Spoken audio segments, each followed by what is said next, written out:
honoured if you would join us. Greetings and welcome to another YouTube episode of Film Stories with me, Dan Cooper. We are into 2020 now. Happy New Year. And today we have an appropriately futuristic, future-facing episode where we talk to Paul Inglis, the art director of Blade Runner 2049. So enjoy. Was there a key film that kind of influenced you in your formative years, or being artistically inclined? Were your influences broader than that? Well, to be honest, to begin with, I think it would have been something like the first Blade Runner that sparked the influence. And that's true for a lot of people in the art department. It was obviously such a stunning-looking film, and there really hadn't been anything quite like it. Not just in terms of the visuals, but actually the soundscape as well, and the score and everything. It all came together to create this phenomenal immersive experience.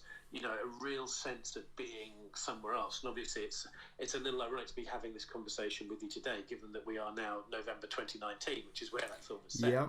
And our world is, you know, bar maybe a little bit of Shanghai, we don't live in that world at all. But it doesn't stop it still being a fascinating piece of storytelling. And it's one that obviously people weren't quite ready for at the time. But that didn't matter to me. You know, you find these things, and it just sort of overwhelmed me in a way with its richness and its breadth of imagination. So you see a film like that, and to begin with, you don't even believe you can be part of an industry that could do that. It feels very, I have no family who are involved in the industry, so it feels like Hollywood felt like a long way away from London, and so gradually, as you know, the years went by, it started to dawn on me that maybe there were routes into doing it. And I ended up studying at the Royal College of Art. I did an MA in Design for Film and Television, which was very vocational, and left me in a great position to be starting to get work. And then the work initially was on tiny films, things no one will ever have heard of.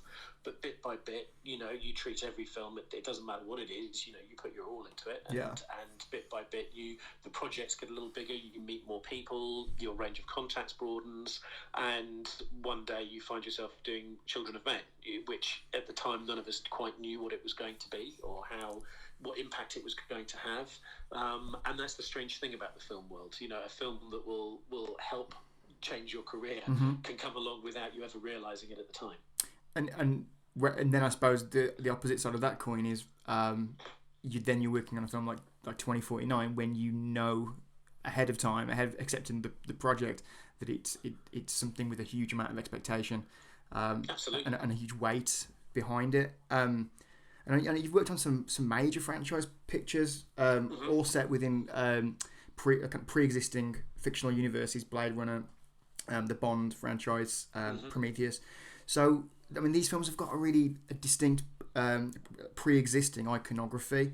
So when it comes to the design and the construction of sets, props, with the areas that you are heavily involved with, does the fact that these worlds already exist visually in the minds of the audience, does that affect your approach and your choice of materials or textures, for example? Well, to be honest, we're always servicing the vision of the director. So to a certain extent, I think, I'll give Blade Runner 2049 as an example. We all went into it knowing what we were up against.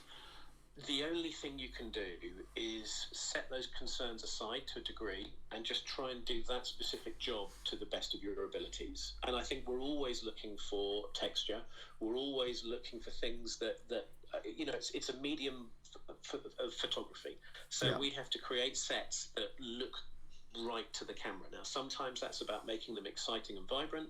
Sometimes that's actually about making them dull and flat. You know, it's in the service of the story. If the scene needs something that actually shies away from being in any way eye-catching as a set, one of the art directors on Blade Runner described his set as boring.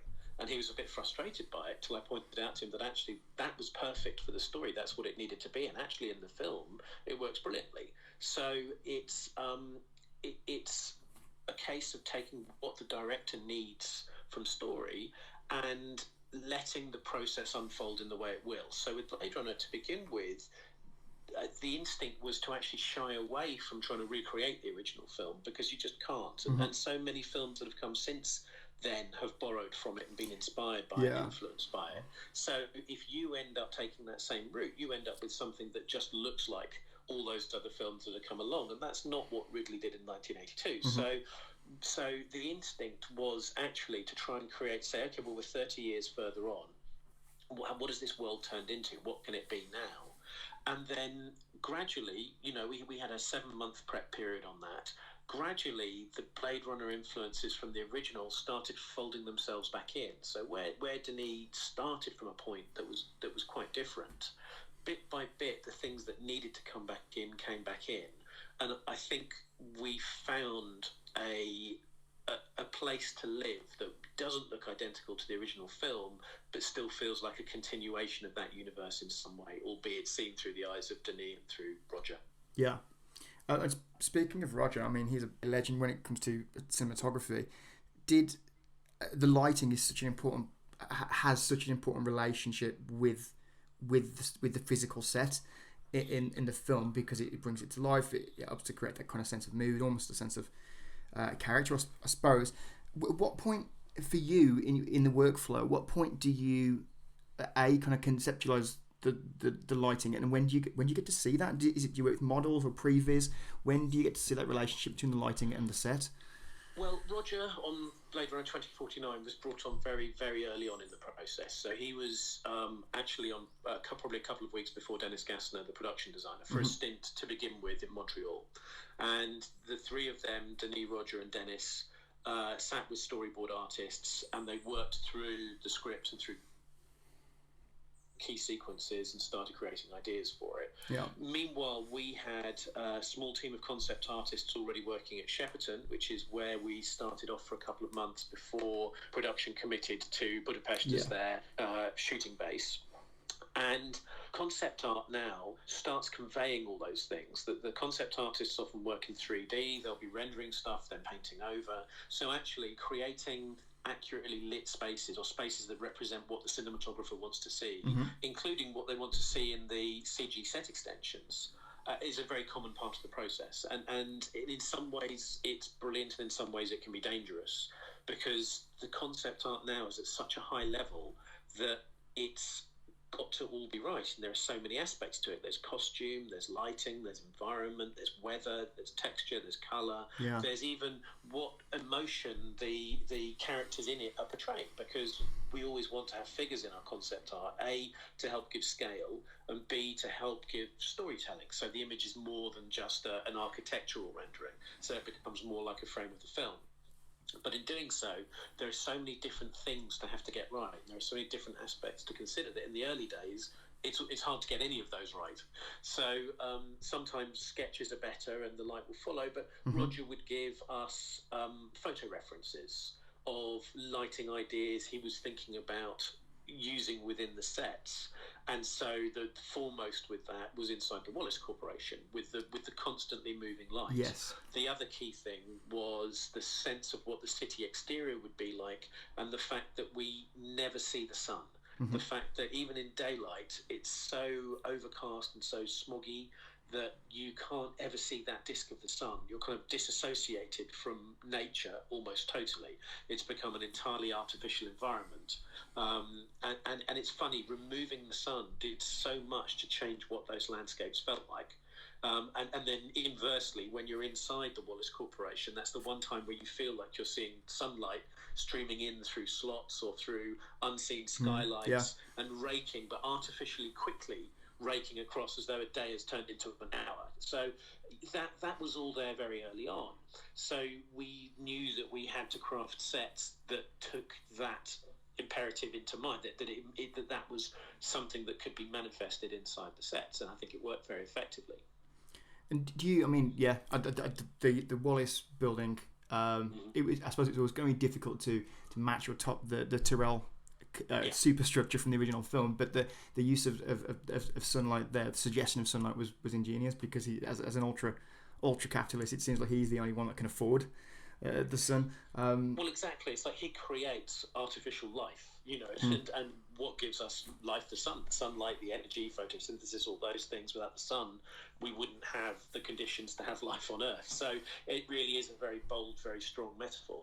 And the other thing that Denis was absolutely adamant about was that the film needed to feel brutal. That was his watchword throughout. Was he wanted everywhere to feel brutal. And so that Wallace world, for all that it is expensive, for all that it's bold, for all that it's giant, there's no real sense of comfort there. It really is, even inside there, it's a brutal place to be. And we've seen brutalist design and architecture deployed effectively in science fiction before. A Clockwork Orange, obviously, is a kind of touchstone film there, but Attack the Block as well is one of my favourite examples of using brutalist architecture. So what did you go into the film thinking about other movies that have used brutalist architecture on film and have those in mind as you were designing your vision, or was it completely singular? I think everyone approaches it differently. So, I mean, I can't speak for Denis or for Dennis, but for me, I try to avoid direct film references just because it feels a little bit cannibalistic. Somehow it feels a little bit like it's better to find primary sources that aren't directly in the art form that you're trying to create if you want to find some level of originality. Yeah. And of course, it's difficult now because a lot of the photo research, we're all using the same search engines. Everyone's using Google. Google's starting to find a lot of the imagery that's there. But equally, we had a great visual researcher on Blade Runner, Camille, who was Dennis's assistant, Camille Varg, and she did a wonderful job of finding the unusual. And so that's becoming, for episode 9, it was the same. We had Gina De Ferro, who's a researcher I've worked with a lot of times. She again she digs a lot deeper than just typing into Google. She in touch with specialists in the field. She will whether this is doing Mission Impossible or a Jason Bourne movie and talking to the CIA directly, whether it's something more abstract like trying to find new worlds for a Star Wars universe. She will talk to astrophysicists. She will talk to whoever she needs to find things that are far more off the beaten track. And so then we can grow from that. Obviously, we have to be careful because image resources, especially in today's world, you have to be very careful that you're using it as an influence, that you're not directly taking it and copying it, because obviously there are copyright issues and other artists have created these images, and it's only right that they're protected. So it's interesting to see where some things go, in terms of can we use this? And in certain instances, you actually end up licensing an image. If everyone falls in love with it, then you actually talk directly to the artist or the photographer or the architect, and you make sure that you have taken the proper legal route and you've licensed it. But every film's different. Do you ever think about obviously in Blade Runner, whilst it was a bold new vision, you still used the kind of heritage of the previous films' design ideas, such as the spinner and the blaster, were kind of updated versions of the original. Do you ever think about the legacy of your creations, especially as they're part of long-running franchises? Do you ever kind of imagine in 20 years' time they might dig out a set or a prop that you've created for their upcoming Bond 32 or Blade Runner 2097? Do funnily enough, not really. No, you're so much in the moment, and there's so much.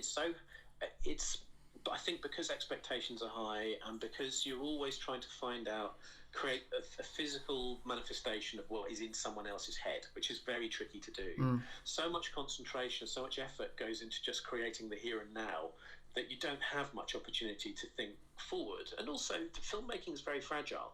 You never quite know how a film is going to be received. So for all that Blade Runner 2049 was critically very well received, it didn't set the box office on fire. So will there be a Blade Runner 2050? It doesn't seem very likely from where we stand at the moment. They're expensive things to make now, films, and it's a business, and films have to make a return on their investment, and if they don't, then they get put to one side. So it's always very hard to know whether, while you're making it, what the film will even turn out to be. You have a hope in your heart for what it will be, and you have your own imagination, But it goes then to an editing room, and visual effects do what they do, and a composer comes in and scores it, and all these things.